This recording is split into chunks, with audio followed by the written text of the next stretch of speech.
அண்மை செய்தி. அண்மையில் ராகுல் காந்தியை புகழ்ந்து ட்வீட் செய்தது நீக்கப்பட்டிருக்கிறது. இது குறித்த கூடுதல் விவரங்களோடு இணைகிறார் எமது செய்தியாளர் ராஜேஷ். வணக்கம் ராஜேஷ், விவரங்கள். சுபா வணக்கம். நேற்றைய தினம் முன்னாள் அமைச்சர் செல்லூர் ராஜு தன்னுடைய எக்ஸ் வலைதள பக்கத்தில் பதிவு ஒன்று இட்டிருந்தார்.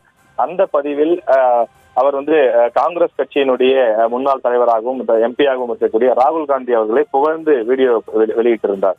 குறிப்பாக அதுல ஒரு வரி எழுதியிருந்தார், நான் பார்த்து நெகிழ்ந்து ரசித்த இளம் தலைவர் ராகுல் காந்தி என்று குறிப்பிட்டு அந்த வீடியோ பதிவு வைத்திருந்தார். ராகுல் காந்தி பொதுமக்களோடு ஒரு உணவகத்திலே பொதுமக்களோடு அமர்ந்து அவர்களோடு சிரித்து பேசியபடி, அவர்களோடு கலகலப்பாக உரையாடியபடி உணவு உட்கொள்ளக்கூடிய ஒரு வீடியோ. அதில் வயதானவர்கள், குழந்தைகள் என சாதாரண பொதுமக்கள் ஒரு உணவகத்தில் எப்படி அமர்ந்து உணவு உட்கொள்கிறார்களோ அதே போல சக பொதுமக்களோடு அமர்ந்து எளிமையாக அவர் உணவு உட்கொள்ளக்கூடிய ஒரு வீடியோ ஒன்று கடந்த 2 நாட்களாக இணையத்தில் வைரலாகி வந்தது. அந்த வீடியோவை பதிவிட்ட செல்லூர் ராஜு இவ்வாறு பதிவிட்டிருந்தார். அதாவது, நான் பார்த்து நெகிழ்ந்து ரசித்த இளம் தலைவர் ராகுல் காந்தி என்று அவரை புகழ்ந்து எழுதியிருந்தார். நாம் கூட நியூஸ் தமிழ் வாயிலாக தொடர்பு கொண்டு அவரை கேட்டபோது, ஆம், இன்றைக்கு ஒரு சாதாரண ஒரு கவுன்சிலர், ஒரு சாதாரண ஒரு வார்டில ஜெயித்தவர் கூட அதிகமாக பந்தா கொடுக்கிறார்கள், பில்டப் காட்டுகிறார்கள். ஆனால் ஒரு முன்னாள் பிரதமரின் மகனாக இருந்து கொண்டு எந்த விதமான ஒரு பந்தாவும் இல்லாமல் சாதாரணமாக பொதுமக்களோடு அமர்ந்து எளிமையாக உணவு உட்கொள்ளக்கூடிய அந்த வீடியோ எனக்கு பெரும் ஆச்சரியத்தை கொடுத்தது. அதனால் நான் இதை மகிழ்ந்தேன். இதனால் கட்சிக்கும் இதற்கும் சம்பந்தம் இல்லை, என்னுடைய தனிப்பட்ட பதிவு இது என்றும் அவர் குறிப்பிட்டிருந்தார். நேற்றைய தினமே சில விஷயங்கள் எல்லாம் வெளியாகி இருந்தது.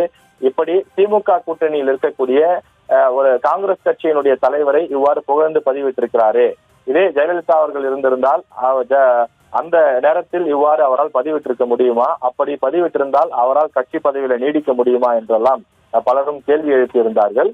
ஆனாலும் கூட இது ஒரு அரசியல் ஆரோக்கியமாக இந்த நிகழ்வு நடைபெற்றிருக்கிறது. தனக்கு மாற்று கட்சியில் இருந்தாலும் அந்த தலைவரினுடைய செயல் பிடித்திருக்கிறது என்பதால் அந்த பதிவை நான் இட்டிருக்கிறேன் என்று செல்லூர் ராஜு விளக்கம் கொடுத்திருந்தார். இந்த நிலையிலேதான் இன்றைய தினம் கூட அனைத்து நாளிதழ்களிலும் இந்த செய்தி ஒரு பரபரப்பு ஒரு செய்தியாக வந்திருந்தது.